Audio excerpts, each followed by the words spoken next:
DJ धमकई छै रे रे रे देवघर में बम बम कई छै की काबल का चमकई छै सावन में डीजे धमकई छै रे रे रे देवघर में बम बम कई छै की काबल का चमकई छै चल गेल सावन महीना छै पावन दिल पता सौसे कम कई छै भाई रे सावन में डीजे धमकई छै रे रे रे देवघर में बम बम कई छै की काबल का चमकई छै सावन में डीजे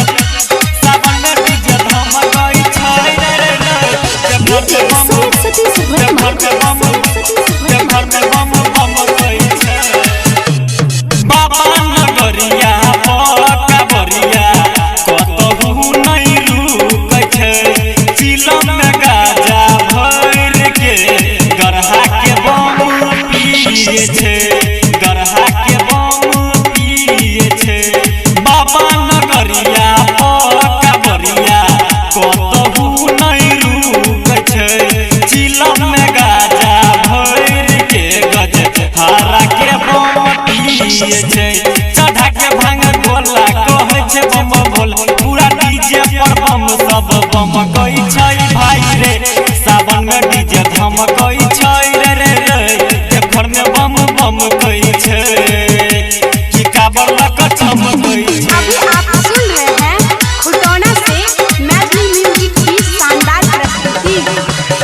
मुझे शंकर भगवान की बाबा नगरिया दूर छै तैयो जेबै जरूर हो राइटर भरत बिहारी संतोष भक्ति में छै चूर हो भक्ति में छै चूर हो बाबा नगरिया दूर छै तैयो जेबै जरूर हो राइटर भरत प्रेमी संतोष